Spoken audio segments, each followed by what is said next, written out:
Deuxième manche de ce scrim de la team Azeri contre la team Sleeping Forest.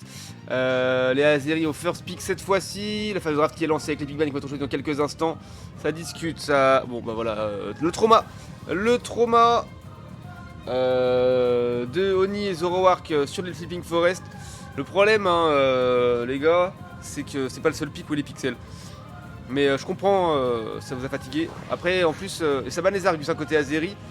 En plus, ce Roar Guerryland, c'est très chiant. Ça va prendre Chifours, MDR. Oui, bah Chifours, Filali. Il y a d'autres pics hein, où il est chaud.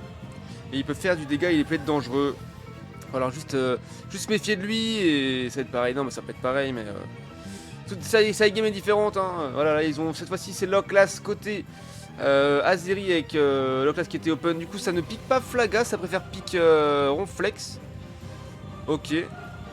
Alors pas de Noctali. Alors Flaga open et Noctali open, ça pique à Ronflex, ça c'est très surprenant. Pourquoi pas. On a un Fenard qui a été pique côté Sleeping Forest. Et du coup en face chez les Azeri on prend un Krabarak, ok, méta double tank. Est-ce qu'ils vont nous faire une triple tank en légende? En vrai il y a un monde où c'est possible. Hein. Krabarak jungle ça se fait. Avec un petit Mélodelf côté Azeri. Pas de ban ou pas, mais du coup pas de. Ou pas pique non plus. Un Leuphorie côté Sleeping Forest. Un Dodrio qui était pique également, ok. Attention, hein, Leuphorie, faut être pixel sur ce pic parce que c'est très mobile, c'est très fort. Mais c'est très dur. On va pas se mentir, c'est quand même un pic qui est relativement difficile à jouer. Donc il va falloir être plutôt pixel dessus. Ok, donc du coup ça fait double tank, double poke. Enfin double poke. Double mage en tout cas avec Florizard et Givrali et le last pick des Sleeping Forest dans cette deuxième manche. Ça va être un Zacian, ouais, ça reprend Zacian, ok. Stacking pour Dodrio côté Sleeping Forest. À moins que ça change. À moins que ça change.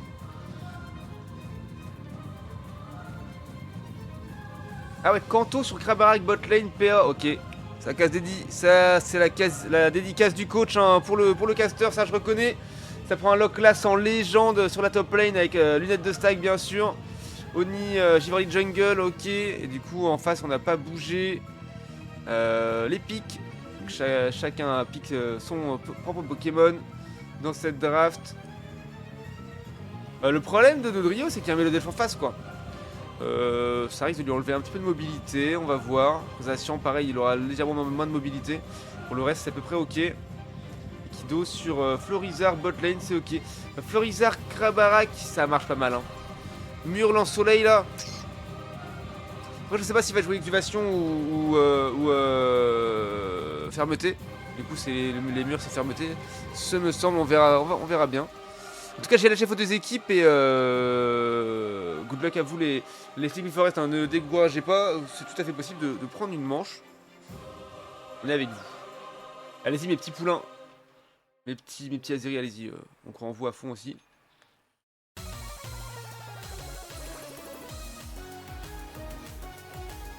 Toujours dans la partialité, bien sûr, on essaye. Comment il s'appelle Krabicock, c'est ça ah, si mignon comme nom. Krabicock, j'adore. Allez, on va voir le petit Locklast du coach là, en légende. Il a pris déjà 4 points, faut pas qu'il en ramasse d'autres. S'il les prend, il s'en fout, il a pris les 8, ok, pas de problème. Osef tire d'avoir plein de points, de toute façon avec un Zacian en face c'est compliqué d'aller stack donc c'est pas trop le projet au début. Il a pris le farm contest pour l'instant. Ça va prendre chacun son farm de son côté. Isoke tente de faire des push ici. Est-ce que ça a pris? Ouais, Kido qui a pris pas mal. Le farm. Et ça fait une invade? Non, ça fait... Qu'est-ce que... Ok. Ok, c'est un Dodrio en face, du coup Kanto voulait veiller au grain au cas où s'il y avait une invade de Dodrio, mais ce n'est pas le cas. Bien vu le move, bien vu, move défensif. C'est pas mal, ça va prendre le petit farm derrière.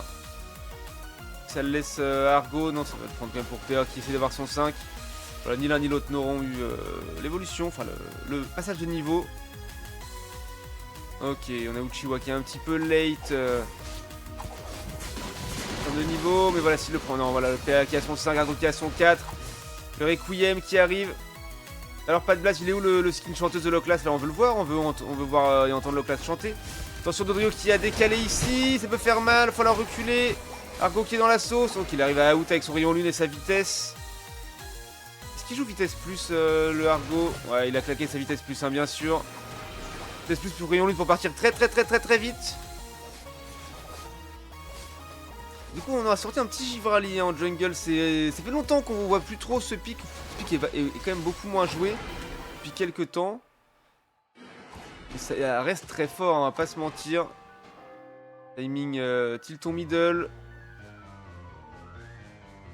Ok, Zacian, les fourris qui sont déjà là. Bien en avance. Essayer de prendre du point, l'âme sainte qui approche. Son kill qui va peut-être concéder là-dessus. Et oui, pas de blast qui a reclaqué son Requiem tout de suite. Pour le faire tomber, ça a fonctionné. Et là on se souvient un petit peu devant, bien agressif, le pas de blaze.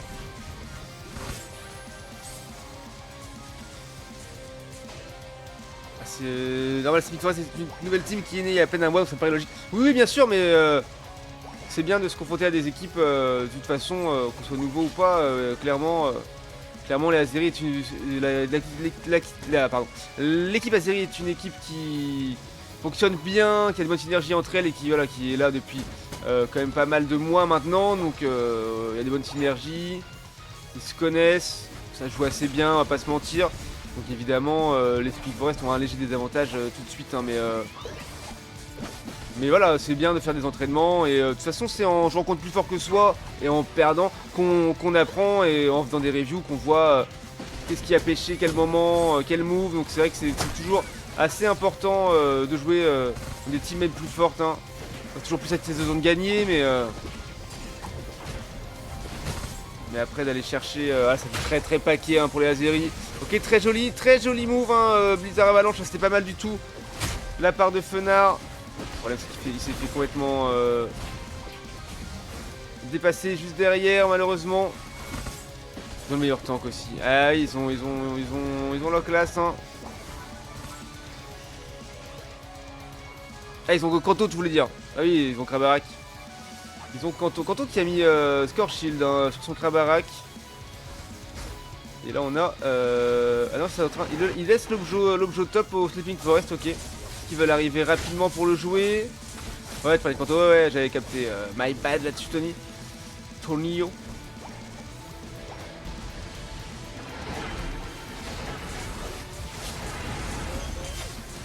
Et bah ça défend, in extremis, hein, pour les Azeri, ça prend du kill. Ils ont quasiment ace l'équipe. Merci pour le follow, Nova Z1, merci beaucoup, bienvenue. Et ça veut le laisser rentrer? Ça le laisse rentrer, d'accord. Après, il n'y a personne pour faire du scoring, donc autant le rentrer, aller péter le terrain adverse, c'est vrai, pourquoi pas. 322 à 42, les deux T1 top lane bot lane côté Sleeping Forest a été des pop. Et ça joue l'invade, il n'y a rien à jouer, on prend juste les balles du tout qui traînent. On verrouille tout le farm qui traîne de tailler le bleu qui est là. Ok, ça va être pris. Alors que le rouge, il a été pris par qui? Token qui retourne. Il va se faire saucer, ça va être compliqué de s'en sortir là.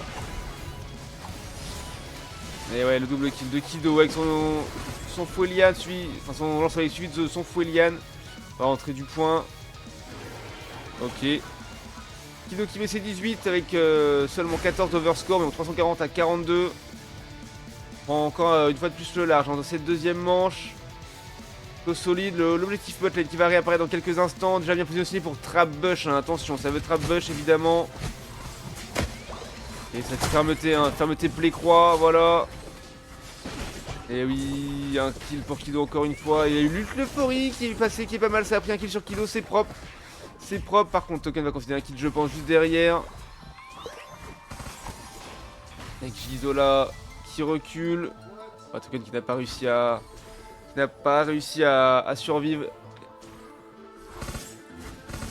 Pas de blast qui full farm, hein, en légende, middle, ça mange le farm partout. Ça prend les positions tout de suite. Voilà, ça c'est bien joué le mur, hein, pour faire perdre du temps. Et on a PA qui a fait un combat à 4 niveaux d'avance. Effectivement, quand on regarde les niveaux, on PA est first level, niveau 13. En 1v2, ils sont que niveau 10 tous les deux. Normalement c'est win, hein. Heureusement Givrali arrive quand même pour l'aider. Voilà, c'est fini pour Token sur ce move là. Zacian qui tombe également. Zola qui essaie de venir mais qui se fait geler. Eric Ouyemed. Akoni qui a pris encore un double kill là-dessus. Et là, j'ai l'équipe qui va être des pop très très rapidement. Attention, oh, Blizzard Avalanche, peut-être bien joué, peut-être moins joué. Eh non, malheureusement, le Requiem aura été plus fort. Au bon timing, c'était un bon smite finalement, hein. Ça fonctionne assez bien.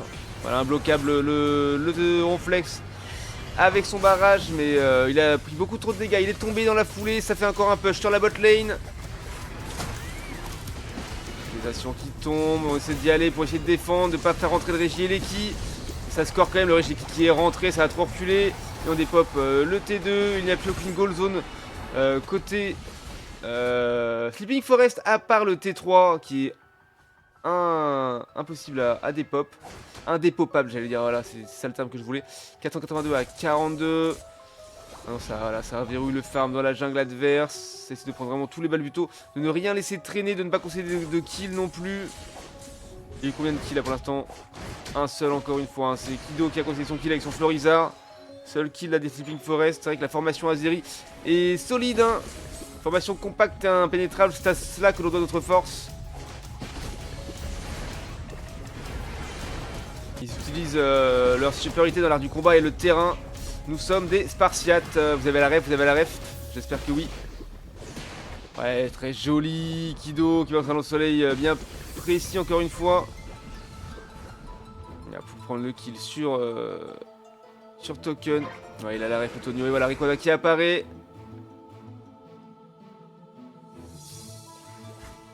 Vous avez vu, je l'ai bien, hein, je le connais bien le Laius, hein, des Spartiates là, de Léonidas. Boum, encore un soleil bien placé, Jeu là qui tombe, Requiem par Loclas. Yaya qui out avec son fenard, qui va essayer de rester en vie, qui flash out. Ça va être possible de rester en vie, ça se fait chase.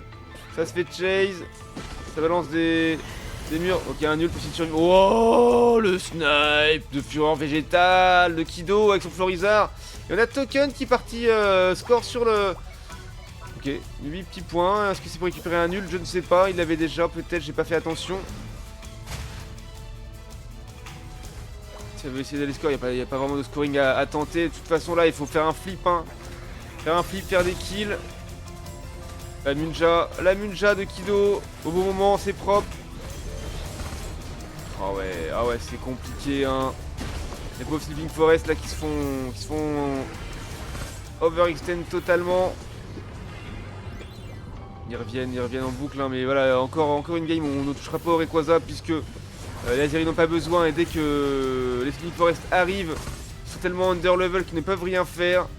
C'est vrai que dans ce cas là, il faut vraiment réussir à faire des pièges, en stopper un qui est solo pour le faire tomber à 5 dessus et du coup récupérer des niveaux, hein, les niveaux qui sont en retard. Dans ces cas là on peut faire quelque chose, mais sinon voilà, essayer de full farm. Qu'est-ce qu'ils font? Ils se donnent en food. Bah ils galèrent. Voilà, comme le disait Snaze juste avant, c'est une équipe qui est récente. Du coup, ils n'ont pas tout à fait le niveau de la team Azeri, team qui est quand même relativement solide, hein, on va le reconnaître. En plus, team qui a pas mal step up, hein, la team Azeri depuis le début de l'été, puisque voilà, ils ont fait pas mal de coaching, pas mal d'entraînement, la Azeri Summer League également, donc il y a eu pas mal d'événements qui leur ont permis de beaucoup jouer ensemble, et ce qui fait qu'ils ont un niveau qui a quand même augmenté. Et du coup, pour une équipe qui débute, une équipe qui vient de se former, c'est un petit peu plus difficile, effectivement. Comme d'habitude, hein, je refais toujours un petit peu le tableau des scores. On est à 41 kills contre 1 kill pour les Sleeping Forest et 41 kills pour les Azeri. Kido au top dégâts avec 105k avec son Florizard, PA, Oni second avec 95k, Opalblast 3ème avec 94k. Argo 104k de soins, c'est pas mal. On a Sola, c'est pas Gisola, pardon, en fait c'est une barre, c'est Sola, my bad, j'ai appelé Gisola, je souffre. Ça va aller, Exo, ça va aller. 63k, c'est pas mal, de soins quand même. Mais compliqué, hein, Dodrio qui a pas eu de game, hein, évidemment, attention, c'était compliqué, je suis Sola. Moi, je t'ai appelé Gisola, je suis désolé, en petit, je croyais que c'était un I. Courage Sola, ça va aller. Et ils sont chauds les Azeri, hein. Vous inquiétez pas, ça ira.